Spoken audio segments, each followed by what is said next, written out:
Well, the thing we talked about today in the walkthrough was we're 500 on the road, and the last time we were on the road, it was there up for grabs with a chance to find a way at the end, and we didn't. However, it happens that way, and we wanted to come up with a much tougher mindset just to make plays and keep on grinding the game, do it collectively, and find a way to close out the game. And we really wanted to have a tougher defensive mindset against a very good offensive team. Boy, do they put you in a lot of challenging situations. Their guards are so quick on pick and rolls. And then on offense, to really try to make the game easier for each other. And that's a little bit tougher to do sometimes on the road, but the guys were very unselfish. The ball was moving, getting to second situations, and it was encouraging to see. Well, Dang said a couple nights ago that he's still in that phase where he's still thinking a little bit because of all the newness of terminology and what have you. I don't know if you're going to be able to get him 19 looks every single night, but obviously he's getting closer and closer to feeling it rather than thinking it. Yes, and we want everybody to feel that they're in rhythm. And if the ball's moving, everybody can have a chance to be aggressive, but also be in rhythm. It might be a different guy on different nights. You don't have to hunt for 30 points, any of the guys, but he is one of our primary attackers and scorers. He does need to get his opportunities, and we have to work to help him get comfortable. But he was terrific tonight on the road and hit the big ones when we needed him. To that end, I mean, if Dwayne and Chris are going to be this type of 1-2 punch, it truly doesn't matter who the third is. Well, they're steady. They're balancing that tough thing of when to attack, create offense for us, and when to facilitate. And they were both very poised with that tonight. They probably received the most actions called for them, but that doesn't mean, again, that they have to hunt for their own shots. They have to be decision makers, and they made solid decisions tonight. And how do you like Mario growing in this role? Another nice night off the bench, 18 points. Yeah, he was big. And he did the same thing of balancing when to be aggressive. We did run some offense through him, and he was able to get into the paint, make some plays. It helps a team like this to have a championship-proven caliber player coming off the bench for you. Erik, is it encouraging having a game like this, knowing that you guys might not be at full strength right now? I mean, how encouraging is that for you? Well, everybody's going through something right now. You just try to develop a mindset of no excuses and to find a way. I mean, this is a tough place to win. It's a tough team. They're a very good veteran offensive team, and you have to play well, but you have to have a mindset to make tough plays. On the road, and we had a better mindset than we did in Charlotte. There's no question. There weren't many wasted possessions tonight. Working for that shot late in the shot clock, is that something that you really wanted the team to focus on?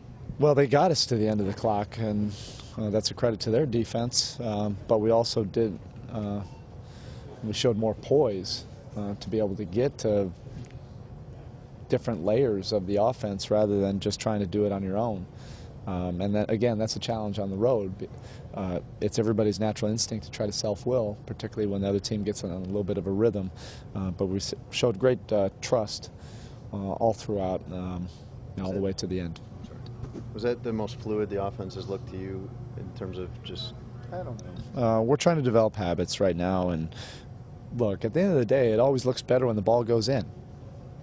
But are you moving the ball? Are you getting people involved? Are you trying to make the game easier for your teammate? Those are the things that we're looking at, and over the course of a long season, if you're building those habits, you hope that there's a karma to that, and then ball starts to go in. So guys are starting to see the benefits of playing together. That's what I'm asking, though. Beyond the ball going in, everything else, all the setup and the ball movement and just the activity overall, is that the best that it's looked to you? I don't know. I'm not necessarily grading it by that. I have to watch the film and just to make sure that guys are sacrificing for each other. It's a habit we're going to continue to have to build. How nice was it to have the connection and staying with them on the boards and in the paint? They are so big at certain times, but you guys stuck with them. Better in the second half, and had some tough blockouts and group rebounds in the third and fourth quarter. In the first half, we couldn't keep a body on Chandler, and he was making it a nightmare for us. But again, it's more of a mindset to make tough plays. on the road. They're not going to make it easy. That's a very good basketball team down there, and you have to do something that's sometimes not.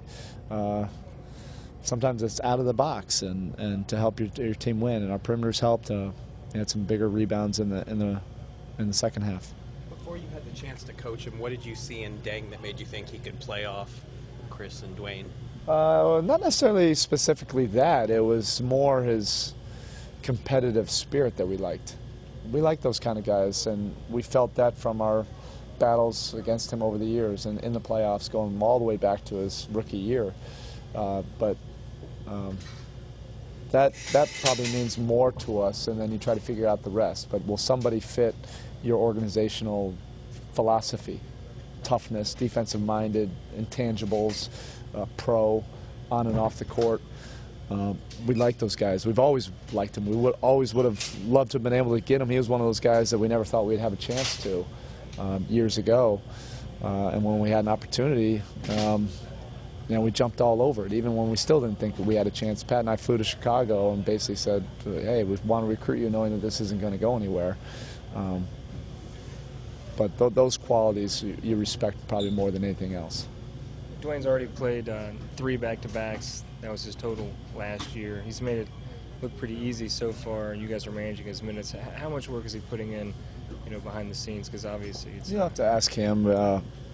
He probably feels uncomfortable when I say it all the time, but he's putting in a full American day every day. And I can't say enough about that. I really respect how much time he puts in behind the scenes to be able to go out here and perform and help our ball club have a chance to win. But his body is responding. It's great to see a residual from all that work. What did you think of McRoberts' minutes tonight, both in terms of how comfortable he looked in the role that you asked him to play and also in terms of fatigue? Yeah, I probably played him a few too many minutes in the second half, but I liked what was going on when he was out there. He gives us something unique, and it's really hard to categorize a player like him. He probably would have been totally evaluated differently 10, 15 years ago. But now the way the game is going, the way we like to play, positionless, he is a dynamic playmaker. So the more minutes we can get him out there where everybody gets more comfortable, he gets comfortable, guys get comfortable with him is better. But I liked his minutes tonight.